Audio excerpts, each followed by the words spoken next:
ariko yavuze ko yafashe umukobwa umwe, ubwo niho habera urujijo kandi we niwe wemera ko yagufashe ku ngufu. Bituma abantu bibaza, natwe twibaza, se ni wowe yaba avuga ko wamuteye sida ukamutera no kwica abandi? Kugeza n'iki gihe ntabwo ndabyakira, birancanga kuko icyumba nari nzirikiyemo hirya yaho niho iyo mibiri bayikuraga. Ntabwo ndabyakira kugeza n'iki gihe, ntabwo ndabyakira rwose. Ubutabera nakifuza mu Rwanda rwacu ntabwo hariho igihano cyo umuntu yakica ngo nawe yicwe. Ubutabera nakifuza mana nuko kazungu bagenda bakamufunga.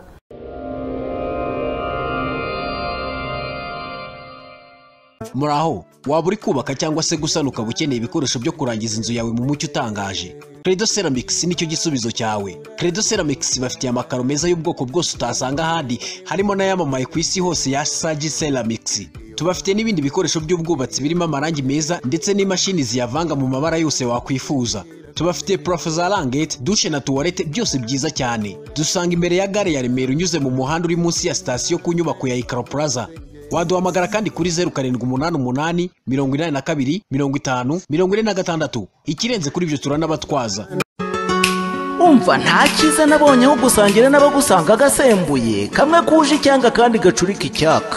Mu misango rero abasangwa n'abashyitsi basanganize gin ya Mowapu, vodka ya Mowapu Mirano y'Energy itera imbaraga ikaba nziza cyane kuko ivanze na vodka. Ubahe na sangria frisante, bazataha bashize inyota kandi bakuvuga imyato. Ntibihabwa ariko bari munsi y'imyaka 18 kandi si byiza ku bagore batwite. Ibi binyobwa byuje uburyohe n'ubuziranenge bikomoka mu bihugu by'Uburayi, Nyarubuga mu Kwenga gasembuye, tukabigezwaho na New Hope, ari nayo ituzanira n'izindi produits zatunyuze za Mowapu. Byose murabisanga mu mujyi wa Kigali rwagati muri Tedemire imbere yo Kwandamage no mu yandi maduka hirya no hino mu Rwanda. Telefone ni 0787 31 74 22. Waba wifuza kwiga hanze ku migabane y'isi itandukanye nka Amerika, Aziya, Europe ndetse n'ahandi? Niyo Travel igisubizo cyawe. Tubohereza ku mashuri meza kandi yizewe, tubafasha kubona ibyangombwa by'ishuri ndetse na visa. Hari amahirwe yo kubona buruse kandi turi ku kigero cya 98% cyabona visa. Biroroshye, birihuta, birahendutse kandi birizewe. Kundi bisobanuro wadusanga mu mujyi muri Centenary House muri etage ya 3 cyangwa ukaduhamagara kuri telefone 0783 75 38.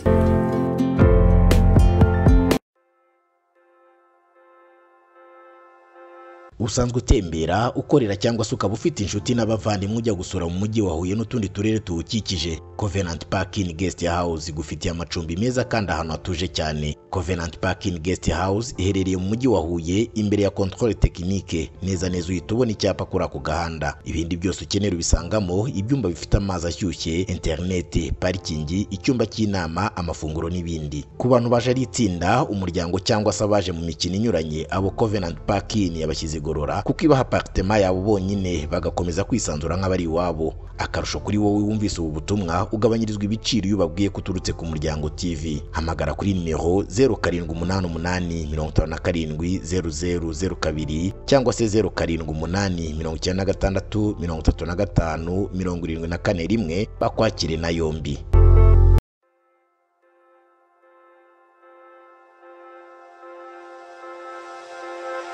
Urashaka ahantu ho gukorera kandi hisanzuye? Inyubako Miclink yiteguye kwakira ubucuruzi bwawe n'ibindi bikorwa binyuranye. Inyubako iri ku Ruyenzi neza ku muhanda haberanye n'ubucuruzi. Supermarket, pharmacy, kenkayori, coffee shop na restaurant, bar, liquor store n'ubundi bucuruzi bunyuranye, gana inyubako Miclink. Abashaka gukora ubucuruzi bwa coffee shop, bar na restaurant, iyi nyubako yubatswe mu buryo buborohereza ubucuruzi burimo ibikoni n'ibindi bikoresho binyuranye. Inyubako Miclink ikora ku muhanda munini imbere ndetse n'inyuma, ikaba hagati mu zindi z'ubucuruzi ku muhanda ahantu hagaragara kandi hagendwa, ikagira parking ihagije, internet n'ibindi byose byorohereza ubucuruzi bugezweho ubu. Hamagara kuri nimero 0786 35 67 41 uhabwa andi makuru.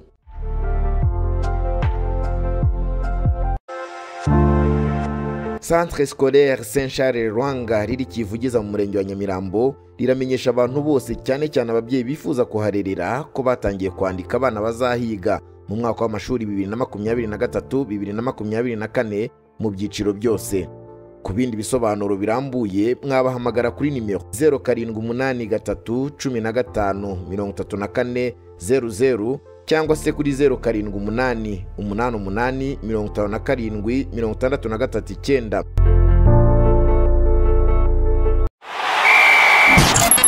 Uburambe muri siporo itazibagirana mugezwaho n'umuryango mugari w'abakinnyi b'imikino y'amahirwe mu Rwanda. Ba umwe muri bo, Fortibet, tsindira amamiliyoni aka kanya.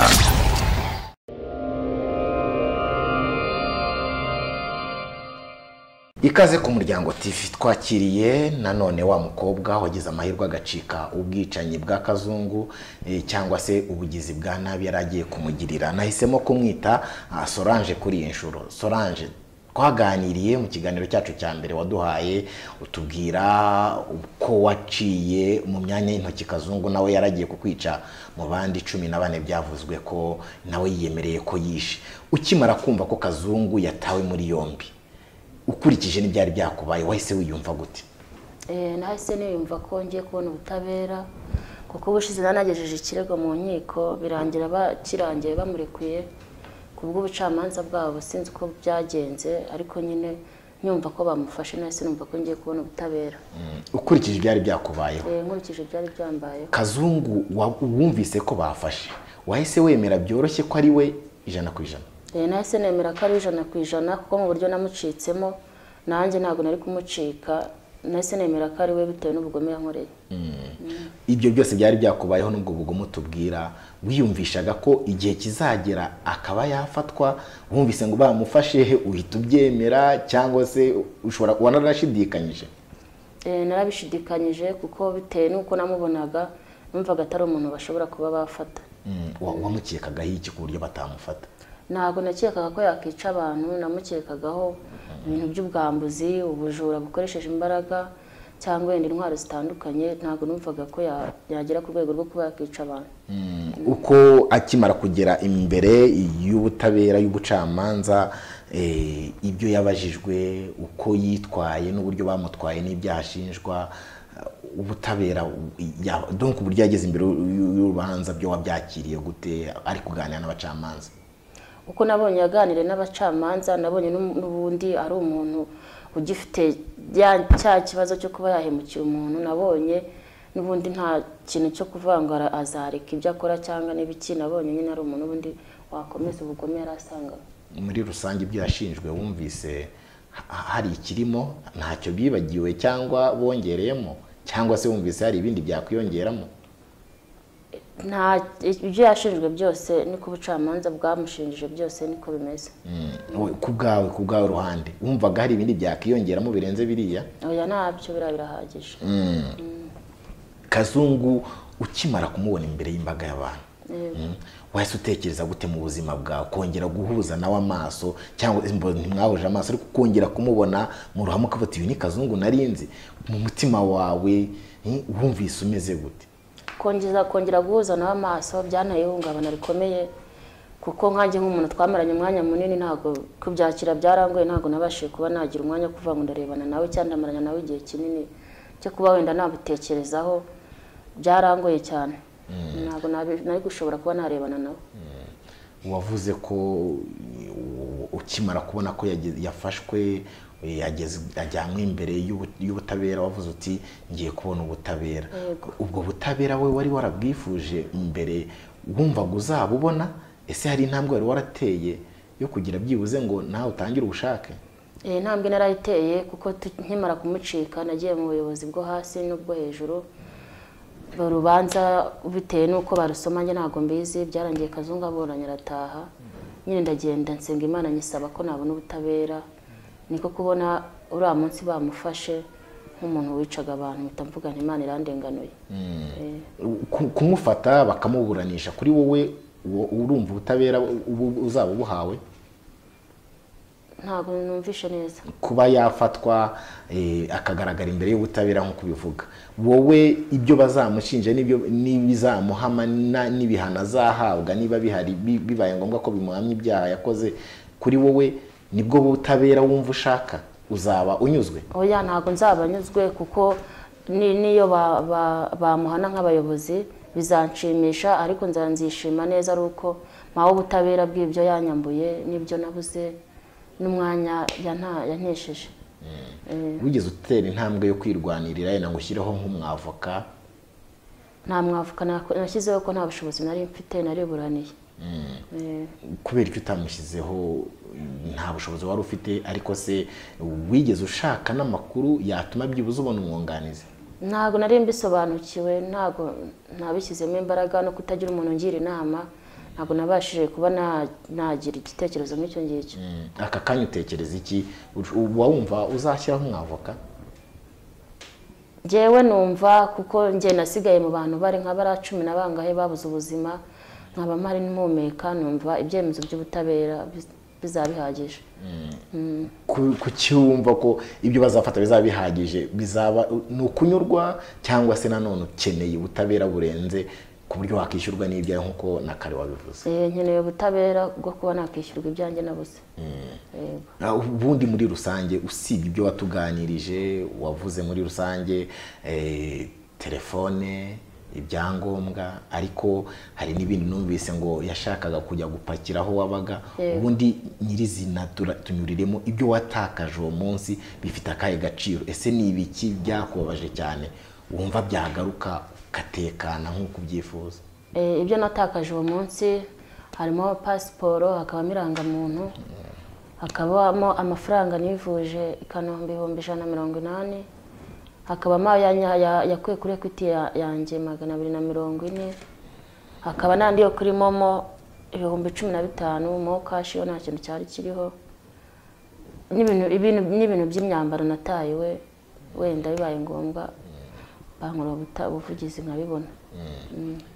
Ukurikije ya situation watuganije tutari busubiremo mu bundi bucukumbuzi uko ari wayitubwiye muri rusange, ukimara kubona Kazungu mu mutima wawe hari ikintu cyahise gihindukamo? Ese wigeze utekereza ishusho uzaba ufite n'ubongera kumubona bwa kabiri? Kazungu nyamara kumubona, urabona ko namucitse, twaragiranye ibibazo bikomeye. Njye naketse ko nka nyuma yahashobora kuzongera kunshakisha akankorera ubugome nka buriya, ariko nkimara kumubona imbere y'inzego z'umutekano nahise numva ko birangiye, agiye guhanirwa ibyaha yaba yarakoze. Mu cyatumye yica abakobwa nk'uko abivuga, yavuze ko bamwanduje sida. Ubu nawe waranduye? Ngiye ku giti cyanjye ntago nanduye. Yagufashe ku ngufu? Ntabwo ufite ubwoba ko yaba yarakwanduje, cyangwa se byagenze bite ko yavuze ko icyabimuteye ari uko yanduye sida? Yafashe abakobwa, umukobwa kandi nawe wavuze ko yagufashe ku ngufu. Umukobwa yavugaga buriya si wowe? Oya, ntago ari njye, ko urabona twamucitse turi batatu, ni bagenzi banjye. Ariko yavuze ko yafashe umukobwa umwe, ubwo niho habereye urujijo, kandi we niwe wemera ko yagufashe ku ngufu. Bituma abantu bibaza, natwe twibaza, se ni wowe yaba avuga ko wamuteye sida ukamutera no kwica abandi? Ntago yavuze ko ari njyewe, kuko uwo munsi mucika namucitse ku munsi wa gatatu mbere yuko mbonana nawe, kuko njye namaranye nawe igihe kinini mu nzu ye kigera ku minsi 2. Ahubwo avuga ko bamwanduje, nawe agahita agira ikintu cy'ubugome nka kiriya cyo kuvuga ngo buri mukobwa wese duhuye nzajya muhemukira. Uwamwanduje se namenya ngo ninde.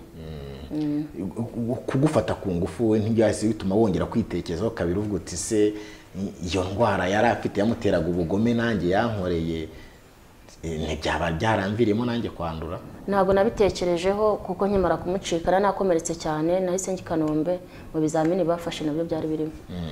Ese ubundi ukurikije uburyo wari uri kumwe na Kazungu, kugufata ku ngufu yaza kugutwara neza, ubundi ibyo byatumye agufata ku ngufu ntibyari kugerwaho? Kubera ko nari nageze mu nzu ye ntacyo nakora, yaza kuntwara neza byari kugenda neza nta kibazo. Wabonye ari iki kimukururira gufata ku ngufu kurenza uko mwaganira nk'uko n'ubundi mwari mwaje munaganira? Ntabwo tutigera mu nzu, ntabwo twese tuganira, ahubwo ahise hakurikira nyine ibyo bintu by'ubugome byo kuniga, kunyambura ibyo mfite, kumfata ku ngufu. Nta kiganiro twagiranye nkigera mu nzu ye. Ese ubundi yagufashe amaze kuguhambira, byari bimeze bite situation kugira ngo abigireho? Ntekereza ko ari igikorwa gisaba ubushake bw'abantu babiri. Wabibonaga gute? Abishaka ate? Arabikora se bigakunda nk'umuntu uba wamaze kugushyira muri iyo mood yo kutishima? Warabikora bigakunda ku giti cye, ariko urumva nkawe wikorerwa ntabwo byakunda kuko aba ari ikintu utateganyije, utatekerejeho, ikintu cy'imbaraga. Mu bintu byose yagukoreye cyane cyane uri hariya mu nzu, kukuzirika, kukuniga, kukujomba ikaramu nimba nayo ngo arayikoresha. Nayinjombye hano mu gutwi, anyumvisha ukuntu ngomba kumva ibyo ari kumbwira, ngomba kuzavuga bibwira umuryango wanjye kugira ngo umwohereze ibikoresho byanjye byo mu nzu. Ibyo byose navuga ko ari nk'iyicarubozo yagukoreraga no kugusambanya. Muri ibyo byose uko ari nka bingahe yagukoreye, ni iki yagukoreye ukumva kwihangana no guhita umubabarira birakugoye? Kumubabarira ntabwo byakunda, nta nubwo byabaho. Ikintu cyangoye cya mbere ni ukuba twarahuye mwizeye nk'umuntu ugiye kumpa akazi bikarangira nkore ubugome nka buriya. Ikintu cya mbere kibabaje ni ukuntu yansambanyije, cya kabiri ni ukuntu yanziritse imigozi, cya gatatu ni ukuntu yanyambuye ibintu byanjye byose, yamara no kubibona bikanga nande kure, ahubwo bigakurikira ko nanjye byari kuba ngombwa ko nanjye njya muri bariya. Ese ubundi kugufata ku ngufu hari uburyo bwo kwikingira yakoreye aho? Ntabwo yakoreye aho ngaho. We wari uri muheri mudu, wari uziritse ko waremeye neza? Urumva nkigera iwe kubera ko yabanje kumbwira ko ngomba kumuha ibyo mfite byose. Abakobwa natwe uratuzi, ntahise nyine nshaka ibintu byo gutaka, ahita amfata mu muhogo aniga cyane bikomeye ku buryo ntabashe kuba nanavuga. Mu ntege nkeya zanjye namubwiye ngo nambabarire ntanyice, ndamuha ibyo mfite byose. Nibwo yahitaga akurikiza igikorwa cyo kunsambanya. Urumva ko ntabwo nari kongera kuvuga. Ucicaye ngaho amaze kugukorera ibyo byose, dusangize ishusho yo kugira ubwo gusa agusambanya. Guhamagara ijya hariya, ese we yari ameze ati, yarebaga ate, yari yambaye? Dusangize iyo shusho ku buryo umuntu yakumva uko biteye kuva kukuniga kugera kugusambanya. Urabona nkimara kugera mu nzu ye yahise ampa karibu nk'umuntu anyishimiye nta kibazo. Ndinjira nawe arinjira, amaze kwinjira yahise ahindura indi sura, biranyobera biranshanga nk'umuntu twari kumwe, umuntu twasangiye. Nibwo yahitaga ambwira ngo nimfate ibyo mfite byose mbishyire hasi, mbanza kugira ngo ni burage, nkivuga ngo umuntu abare bigenze gutya kuko nabonaga isura ihindutse. Nibwo yahitaga mfata n'imbaraga nyinshi araniga cyane.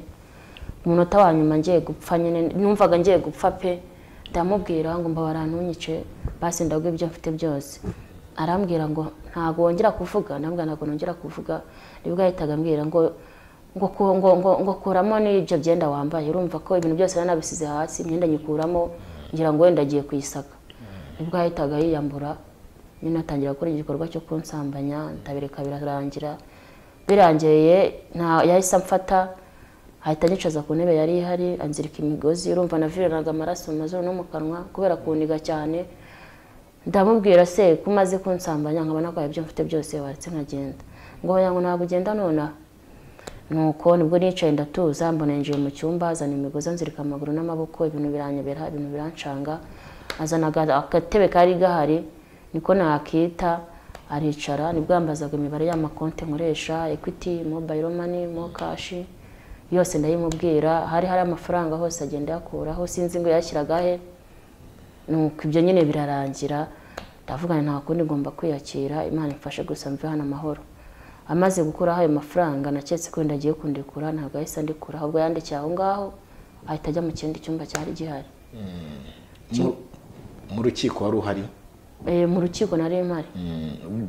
Wabonye uri umuntu witeguye, hari umuntu agukorera igikorwa kikaba cyagutusha ku mutima cyangwa se cyagukora ku mutima, bigatuma iyo umubonye ushobora guhita usubira mu bihe bibi wabayemo? Ibyo bijya bikubaho?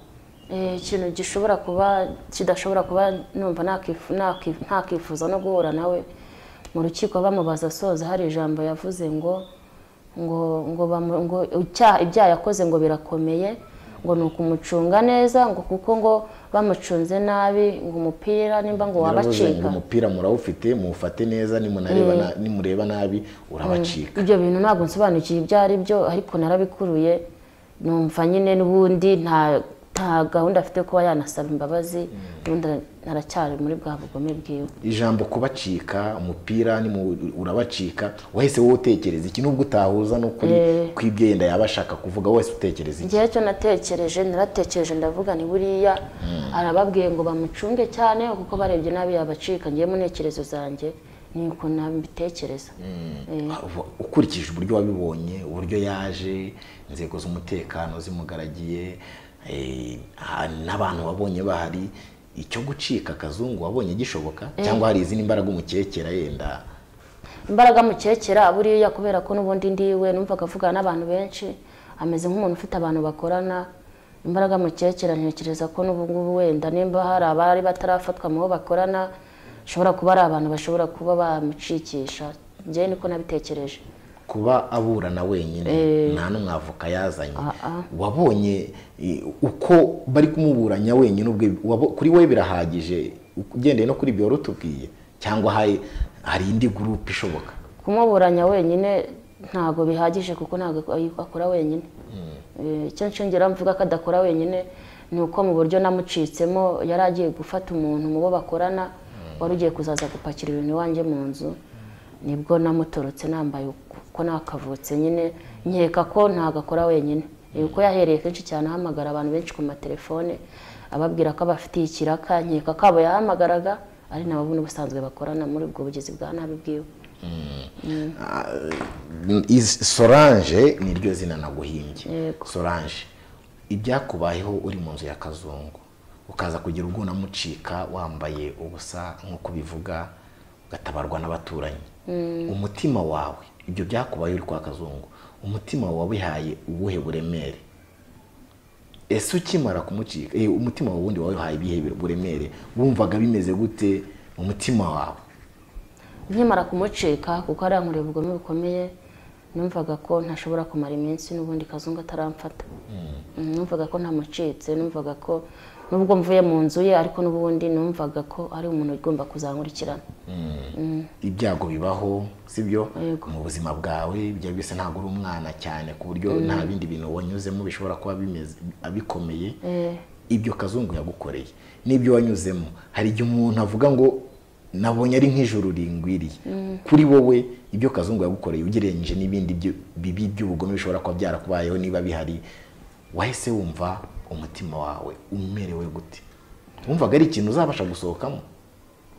Kuva navuka navutse 97 mu buzima bwanjye nabuze mama mbura bene mama, nta kintu gishobora kuzaba nyuma y'ibyabaye cyangwa n'ibyambayeho mbere bishobora kuba nk'ibyo Kazungu nabonye kwa Kazungu ubwa mbere nari mbibonye. Wagukurikiranye neza Solange niko naguhimbye. Ukimara kuva kwa Kazungu umutorotse wavuze ko agiye mu nzego z'umutekano ujya kwaka ubufasha, nabyo byatumye yenda ujya kwivuza nubwo wiyishyuriye siko byagenze? Ariko haje kubaho ko ugirana ikiganiro na Mutwara Sibo ndetse na Kazungu. Imbaraga zo kongera kuvugisha Kazungu nyuma y'ibyakubayeho wazikuye? Urabona nkimara gucika Kazungu yari afite simukadi yanjye, afite telefone yanjye, kenshi cyane yampamagaraga kuri telefone yanjye ambwira ko ngomba kumubwira ibintu bimbabaje mu byo natayiwe akazabisigana nkajya kubifata cyane nanjye nkaba naza kubireba. Ngiye bitewe n'ihungabana nagize namubwiraga ko ngewe nta bubasha mfite bwo kujya gufata ibyasigaye we, nta n'ubushobozi mfite. Izo record ndazifite.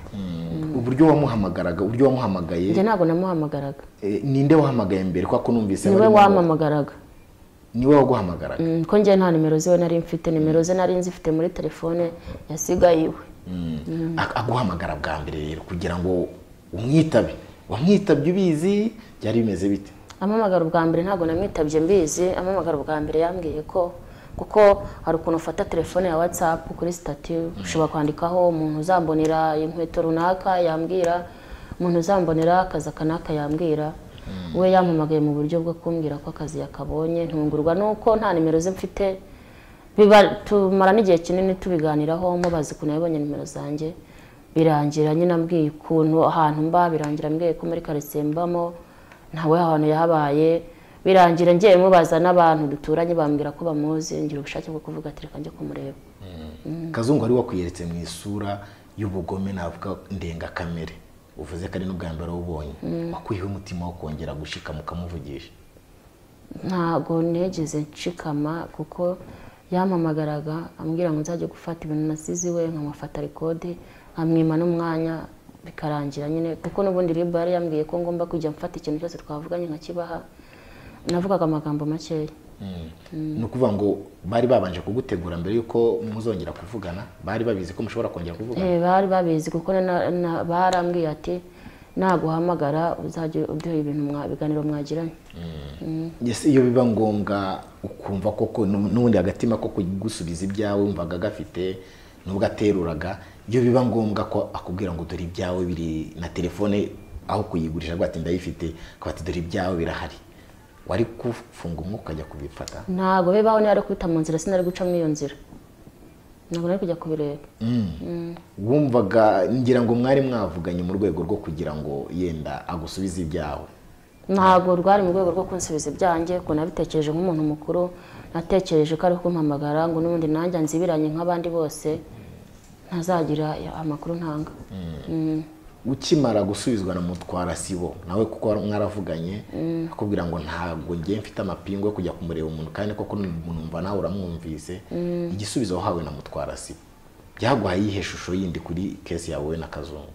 Ishusho byamaye numvishe ko ari kuvuga ibintu biterekeranye, mpita numva atari ngombwa kuvuga ngo ntabwo bubasha afite bwo gufata umuntu kandi ari umuturage we, ari umuyobozi waho ngaho. Nahise numva ko ibintu ngiye biterekeranye nyine mpita mfata izindi gahunda. Koko se uko ari wonye Kazungu wabonaga kumufata byoroshye tutarenganyije Mutwara Sibo wenda? Kumufata byari byoroshye, ahubwo nuko bashobora kuba batari bazi ko akoramo abageze hariya. Nuko ntabwo umuntu ananira leta kumufata.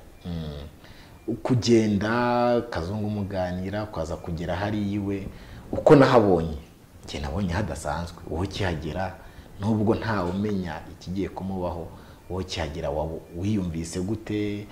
Se muri kujyana nta kintu cy'imbuzi wumvaga mu mutima yenda? Kazungu bitewe n'igihe twatumaze tuvugana, bikaba ngombwa ko musangana tugasangira, bikaba ngombwa ko tugenda, yewe twagiye nko muri metero 50 tuvaho twari turi gusangira tugiwe. Yewe nabonaga rwose nta kibazo, niyo nziye kuyinjiramo numvaga ntacyo bintwaye, ahubwo natunguwe no kuyikandagizamo ikirenge gusa nawe akaba yinjiyemo. Natunguwe n'ibintu bibaye.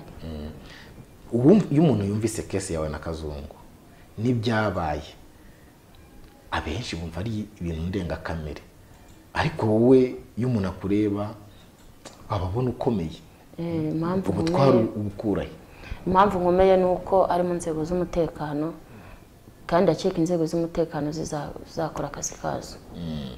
Natwe tuzifitiye icyizere. Mu bugome wemera ko Kazungu yagukoreye, wigeze ugira igihe runaka cyo kumva uhungabanyijwe n'ibyo yagukoreye cyangwa wifata nk'ubuzima busanzwe? Oya, ntabwo ari ubuzima busanzwe. Kugeza n'iki gihe ntabwo ndabyakira, ntabwo nshobora kumva ukuntu ari ndi mu nzu irimo bagenzi banjye, imibiri y'abantu 10 n'ingahe, numva ari igitangaza cy'Imana yankoreye kugira ngo mve hariya.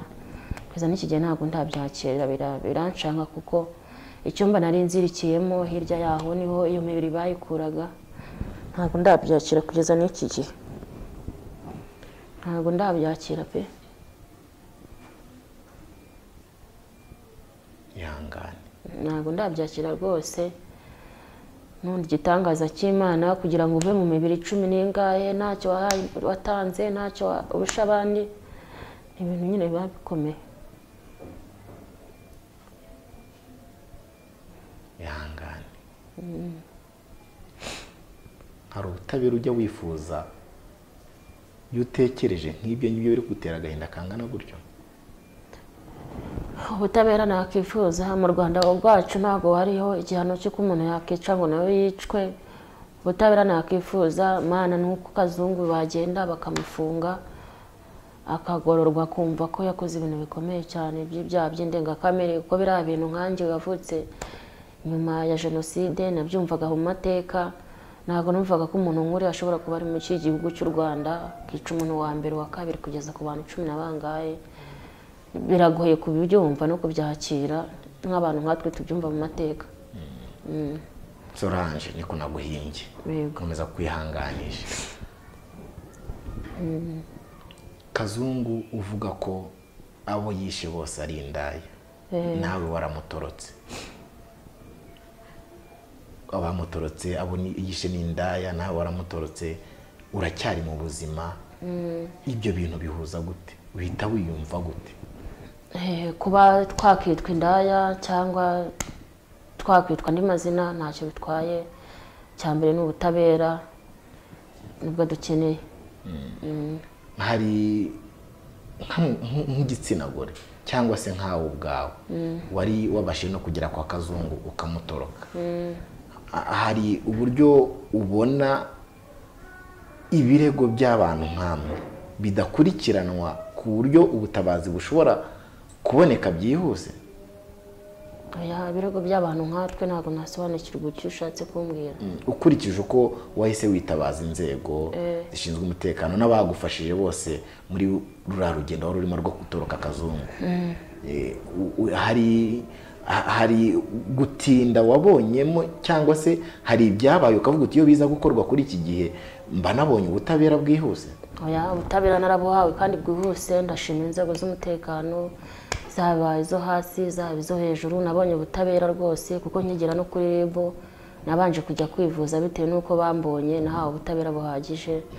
Kugeza n'iki gihe ndacyabashimira ko bakora akazi kabo.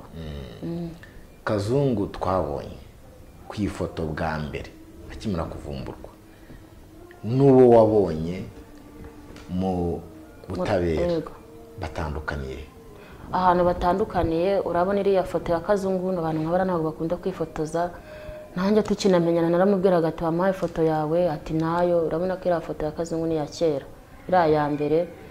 Abantu benshi ntabwo bapfa kumva kuri ari mu rukiko n'uriya ku ifoto ari we, ariko ni we n'umwe n'uriya mupira yari yambaye, njyewe niwe yari yambaye turi kumwe. Uko wamubonye mu rukiko, isura ye wabonye wayihuza n'iyo wabonye ari kugukorera bya bikorwa by'icarubozo? Ntaho bihuriye. Iriya sura n'indi yindi, iriya sura y'ubugome bungana kuriya ntabwo ibaho. N'ubwa mbere nayibonye, sinzi ashobora kuba yambaye masike, ntabwo mbizi neza. Ese murebye uko wamubonye, umbwiye ko ari uri mu rukiko, ko wamubonye wabonye isura ye n'ibyo yakoze, umutima umucira urubanza uko wabibonye? Nta rubanza n'umwe umucira. Kazungu agize nuko atoroka, ahubwo abantu yabamara, inzego z'umutekano zimucungira hafi. Ubwo bugome Kazungu yagukoreye nk'uko ubivuga, hari igihe ujya wicara ukavuga uti byibuze nanjye aho nicaye aha ngaha hari icyo nabwira igitsina gore cyangwa se abakobwa bagenzi banjye ukurikije ibyakubayeho? Hari igihe ujya uvuga uti mbonye uburyo bwo gutanga ubutumwa nabutanga, urabufite? Ni ubuhe? Mu kiganiro ntanga cya buri munsi, uruko ngerageje kuganira namwe, mbwira abakobwa tungana, abo nduta banduta, ko bagomba kwitwararika. Si ngombwa kwitaba umuntu utazi. Ibyo mwamugiye guhuriraho icyo ari cyo cyose, ugomba kujya guhura n'umuntu umuzi.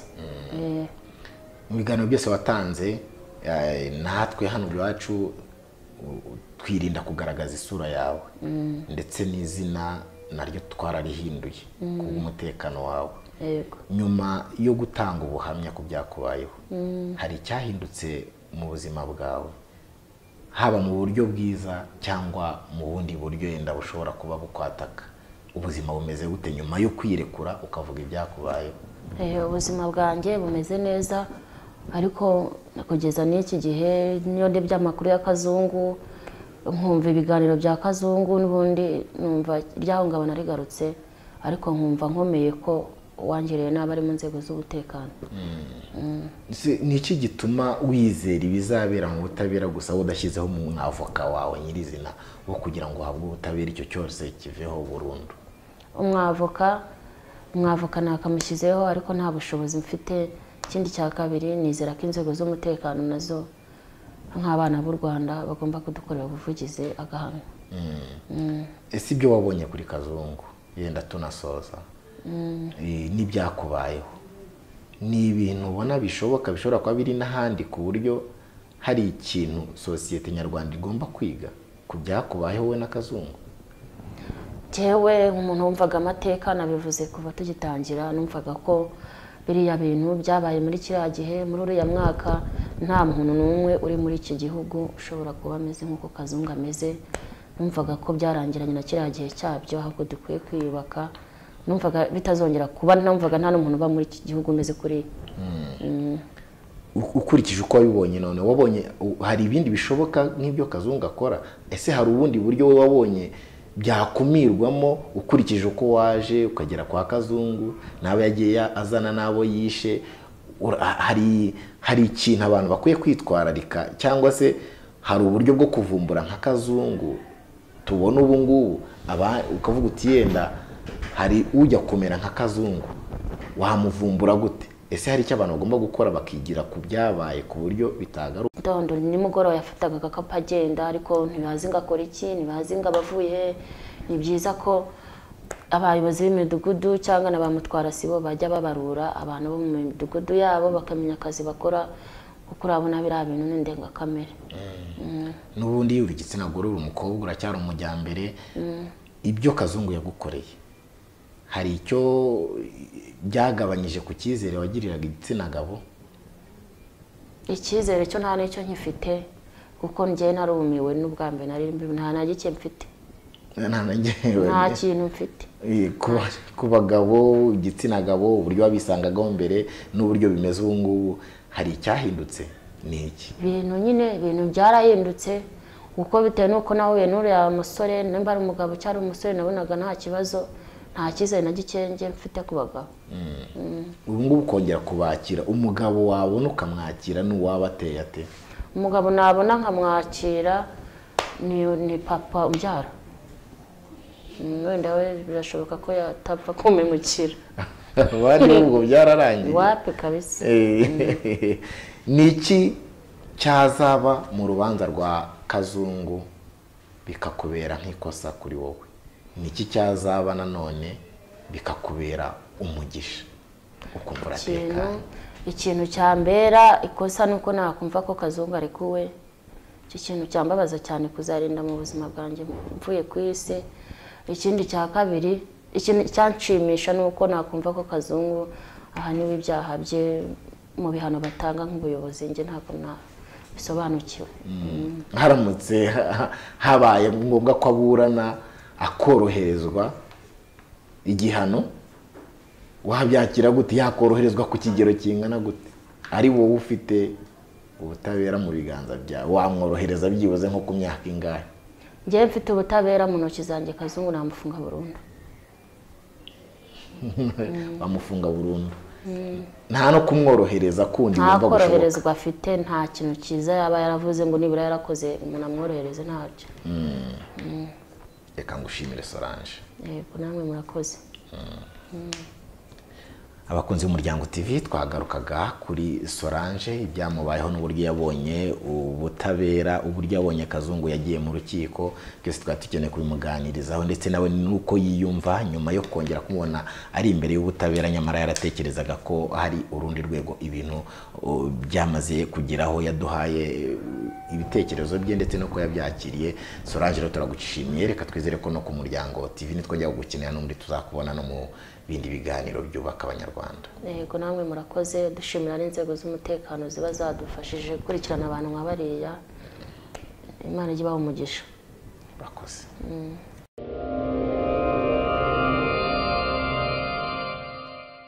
Muraho, waba uri kubaka cyangwa se gusana ukaba ukeneye ibikoresho byo kurangiza inzu yawe mu mucyo utangaje? Credo Ceramics nicyo gisubizo cyawe. Credo Ceramics bafitiye amakaro meza y'ubwoko bwose utasanga ahandi, harimo n'ayamamaye ku isi hose ya Sagi Ceramics. Tubafite n'ibindi bikoresho by'ubwubatsi birimo amarangi meza ndetse n'imashini ziyavanga mu mabara yose wakwifuza. Tubafite parafo za rangete, dushe na tuwarete, byose byiza cyane. Dusanga imbere ya gare ya Remera unyuze mu muhanda uri munsi ya sitasiyo ku nyubako ya Ikaro Plaza. Waduhamagara kandi kuri 0788 82 50 46. Ikirenze kuri ibyo turanabatwaza. Umva nta cyiza nabonye aho gusangira n'abagusanga agasembuye, kamwe kuje icyanga kandi gacurika icyaka. Mu misango rero abasangwa n'abashyitsi basanganiza jini ya Moap, vodka ya Moap Mirano y'inaji itera imbaraga, ikaba nziza cyane kuko ivanze na vodka. Ubahe na sangria frisante, bazataha bashize inyota kandi bakuvuga imyato. ntibihabwa ariko bari munsi y'imyaka 18 kandi si byiza ku bagore batwite. Ibi binyobwa byuje uburyohe n'ubuziranenge bikomoka mu bihugu by'Uburayi, Nyarubuga mu kwenga gasembuye, tukabigezwaho na New Hope ari nayo ituzanira n'izindi produits zatunyuze za Moab. Byose murabisanga mu mujyi wa Kigali rwagati muri Tedemir imbere yo Kwandamage no mu yandi maduka hirya no hino mu Rwanda. Telefone ni 0787 31 74 Waba wifuza kwiga hanze ku migabane y'isi itandukanye nka Amerika, Aziya, Europe ndetse n'ahandi? Niyo Travel igisubizo cyawe. Tubohereza ku mashuri meza kandi yizewe, tubafasha kubona ibyangombwa by'ishuri ndetse na visa. Hari amahirwe yo kubona buruse kandi turi ku kigero cya 98% cyabona visa. Biroroshye, birihuta, birahendutse kandi birizewe. Kubindi bisobanuro wadusanga mu mujyi muri Centenary House muri etage ya 3 cyangwa ukaduhamagara kuri telefone 0783 75 38.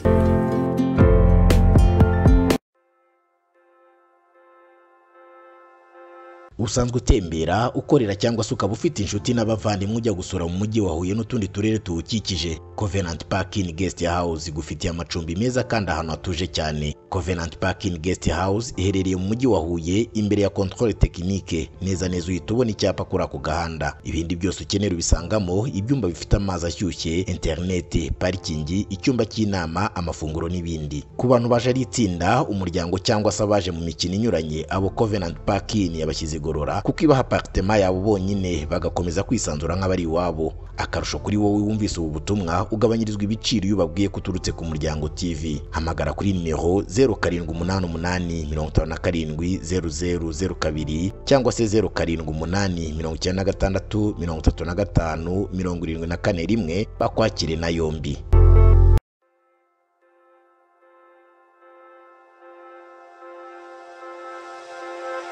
Urashaka ahantu ho gukorera kandi hisanzuye? Inyubako Miclink yiteguye kwakira ubucuruzi bwawe n'ibindi bikorwa binyuranye. Inyubako iri ku Ruyenzi neza ku muhanda haberanye n'ubucuruzi. Supermarket, pharmacy, kenkayori, coffee shop na restaurant, bar, liquor store n'ubundi bucuruzi bunyuranye, gana inyubako Miclink. Abashaka gukora ubucuruzi bwa coffee shop, bar na restaurant, iyi nyubako yubatswe mu buryo buborohereza ubucuruzi burimo ibikoni n'ibindi bikoresho binyuranye. Inyubako Miclink ikora ku muhanda munini imbere ndetse n'inyuma, ikaba hagati mu zindi z'ubucuruzi ku muhanda ahantu hagaragara kandi hagendwa, ikagira parking ihagije, internet n'ibindi byose byorohereza ubucuruzi bugezweho ubu. Hamagara kuri nimero 0786356741 uhabwa andi makuru.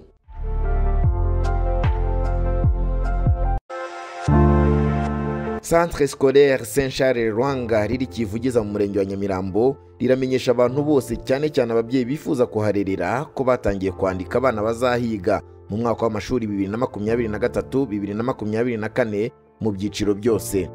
Ku bindi bisobanuro birambuye mwabahamagara kuri nimero 0788153400 cyangwa se kuri 0788585763.